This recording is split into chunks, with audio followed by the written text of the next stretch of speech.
dia faly miarabatsika ny tenako manaraka izao fandarana izao. Androany moa dia nanapa-kevitra manokana ny tenako fa iresaka mikasika ny fampitsorakeloka satria mandeha loatra ny ady hevitra eto amin'ny firenena mikasika an'izany fampitsorakeloka izany. Ny fampitsorakeloka dia voafaritra ao anatin'ny lalam-panorenana ny fisiany ao amin'ny firenena malagasy. Voafaritra any amin'ny 550 tsipika fahavalo. Ary nanambara ny lalam-panorenana fa misy lalana manokana mifehy an'izany fampitsorakeloka izany. Eto Madagasikara dia any vanim-potoana izay tsy misy korotana dia ny mpanao lalàna no manome an'izany fampitsorakeloka izany. Fa tsika moa ankehitriny dia anatina krizy ary anatina tetezamita ka misy lalàna manokana zany navoaka mikasika an'izany fampitsorakeloka izany. Neto Madagasikara dia ny tondrozotra nanamafy an'izany tokony ampiarana an'izany fampitsorakeloka izany ao amin'ny 570 ary izay nahatonga ny mpanao lalàna namoaka ny lalàna mifehy ny fampitsorakeloka eto amin'ny firenena malagasy dia ny lalàna mitondra ny larana fa 12 sy 20 tsipika ohatraohatra 7. Io lalàna io zany no mifehy ny resaka fampitsorakeloka eto amin'ny firenena malagasy. Raha ao anatin'ny lalàna io no jerena dia misy karazany roa ny fampitsorakeloka ao. Misy ny atao hoe fampitsorakeloka hoe amnistie large et de plein droit izany hoe azavaiko. Ny amnistie io zany dia raha ny lalàna io no jerena dia ny amnistie dia mikasika fotsiny ny zavatra ara-politika nandalo, ny sazy zany na ny fanenjehana politika nandalo teo ampovoan'ny 2 sy 20 sy 7 sy 20. Voafaritra tsara zany ny application dans le temps, ny fampiharana ny lalàna io amin'ny fotoana, izany hoe tsy miresaka ny mikasika ny alohan'ny 2 sy 20 ary tsy miresaka mikasika ny aorianany 7 sy 20.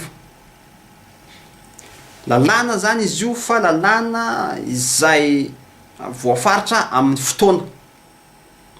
Zay zany le lalàna hoe mampanontany tena le izy hoe ahoana ary no nahatonga an'izany dia mazava ho azy fa misy intérêt politique ny anatin'io ao satria resaka politika no azahoanao le fampitsorakeloka ary azadino fa ny mpanao politika no nanapaka ny feuille de route ary feuille de route navadika lalàna. Ny tenako manokana dia tsy momba ny famadihana ny feuille de route na ny tondrozotra ho lalàna satria fifanarahana ara-politika iny dia tsy maintsy intérêt tombotsoan'ireo mpanao politika no voalaza ao fa tsy misy tombotsoam-bahoaka ho voalaza anatin'iny ao satria fifanarahana ara-politika iny zay metimety amin'ny mpanao politika no ho resahiny ao. Ary anisan'izany ny amnistie fampitsorakeloka. Dia ahoana moa no ahafahany milaza fa fampitsorakeloka ara-politika sy fampitsorakeloka izay mifandray amin'ny resaka politika tamin'ny zavatra niseho 2 sy 20 7 sy 20. Zay manambara fa fitiavan-tena mpanao politika iny lalàna iny mba ahafahany izy ireo mitohy mikiky ny firenena. Misy tokoa ny olona zay nenjehana noho ny tsy fahamarinana fa noho ny hoe manelingelina ny fitondrana na manelingelina ny tenan'ny olona mitondra eo dia fironona ny heloka rehetra zao ahafahana manisaka azy eo amin'ny fitondrana na eo amin'ny firenena dia alefa ny amponja. Fa misy olona tena nihinana voky be kibo no ny harem-bahoaka dia nanao ny mpanao politika hoe aloha mena amnistie fa tsika ane olona eto ihany mpinamana dia alefa sorangaly amnistie. Ohatriny bomboly amnistie zany ho an'ny mpanao politika, bomboly mpanao politika zany. Ka ny tenako dia tsy momba ny fanaovana ny tondrozotra ny lalàna moa fa ny tsirairay dia manana an'izay fomba filazany azy. Fa amiko dia ako tokony hijanona tamin'ny fifanarahana ara-politika ny tondrozotra. Ny olona zay nandany an'iny tondrozotra iny no mameno ny mpanao lalàna. Noho izany tombotsoa zay nitapahandreo tao amin'iny tondrozotra iny de tsy maintsy hotapahandreo ato amin'ny mpanao lalàna satria reo ihany no ao reo ihany no mila an'io resaka amnisty io ka ny amnisty dia raha misy olona anankiray mahazo amnisty dia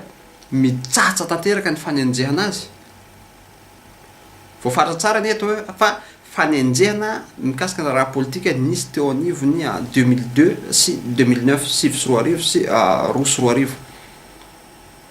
mitsatsa ny fanenjehana azy raha misy kosa olona voasazy ny fitsarana hoe tena fa voasazy zany fa tsisy tsony ny lalana azony aleha zay olona efa manantanteraka ny sazy nohatra ny amponja reny olona reny koa zany raha mangataka amnisty dia ho voafafa tanteraka ny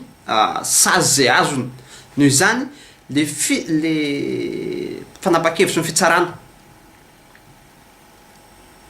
reny zany dia fafany le amnisty zao nefa ny zavatra mahagaga hoe amin'ny andinina fahaefatra ambin'ny folo lalàna mifehy ny famotsoran-keloka dia miresaka fa ajoro manokana ny komision anankiray eny anivony fitsarana faratampony hamoaka ny didy mikasika an'ireo famotsoran-keloka ireo de gaga ianao raha mahafantatra hoe ny fitsarana no nanasazy ilay olona nandalo fitsarana lay olona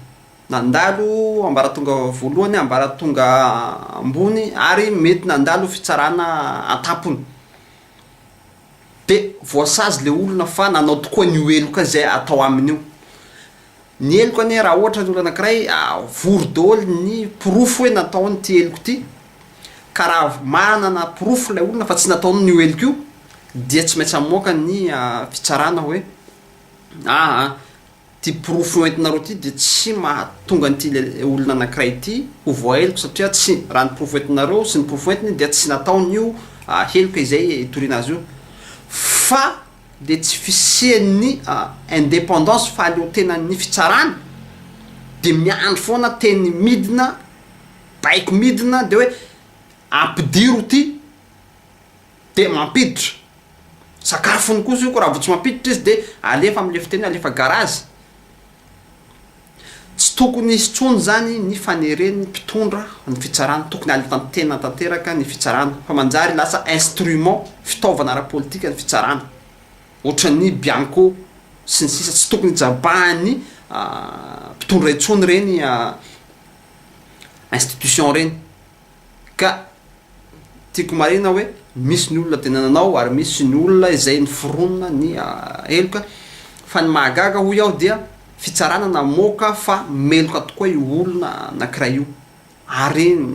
fitsarana rehetra dia nanapa-kevitra mitovy ohatra nefa ankehitriny dia ny foronona ny komision anankiray ao anatin'ny fitsaranao ihany izay hilaza fa tsy nanao ireo olona ireo ny amnisty dia sala milaza hoe tsy nanao ireo olona ireo tsy nataon'io zavatra any anjehana azy io zany ny olona tokony mahazo amnisty hoe olona tsy nanao no mahazo amnisty fa tao amin'ny fitsarana ny zavatra tsy nety ohatra de gaga ianao hoe tribonaly manasazy de tribonaly indray mbola iteny fa hoe tsy nanao io olona io ameo amnisty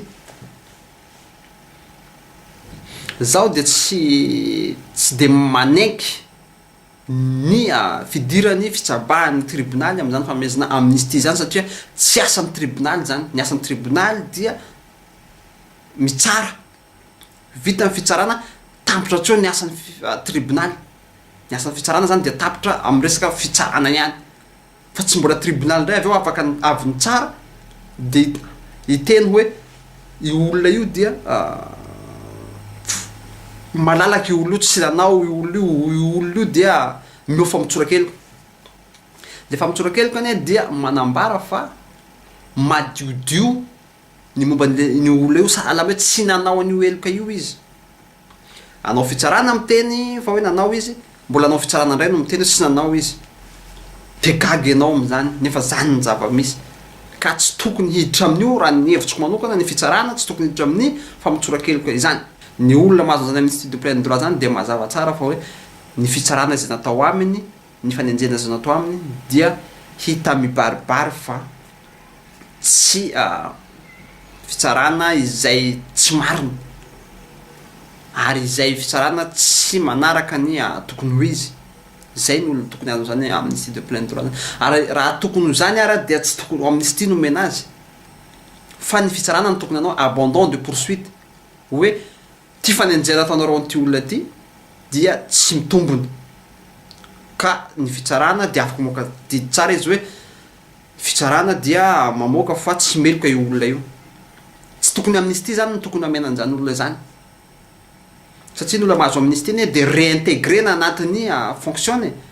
averina amin'ny asany ary raha ohatra misy reclassement tokony ho azony de averina aminy zany ka zay le izy hoe ny amnistie zany de midika hoe tsy maty manota ny olona sasany ho iaho satria ny olona sasany de hita tokoa fa resaka ara-politika resaka tsy fitovian-kevitra resaka mitovitovy am'izay zany no nanagadrana azy reny olona reny de mendrika tokoa raha mahazo an'zany amnistie zany satria maro ny sakatsakana eny amin'ny fitsarana eny amin'ny fitondrana izay tsy amela azy mihitsy ho tsy olona ho tsy meloka fa ho meloka foana izy raha mbola fitsarana no itsara azy satria mazava tsara fa anatin'ny fitsarana de misy olona corrompu izany hoe tena corrompu ny fiainany na ny sakafo hoaniny de corruption corrompu total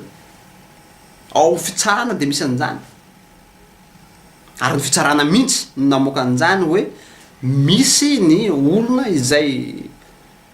corrompu ao anatin'ny fitsarana io tsy hitatsika eny amin'ny vaovao reny zany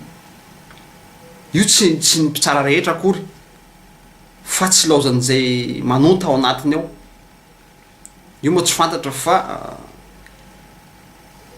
ho hita eo ihany fa mila kosa ny fitsarana ankehitriny mila haleotena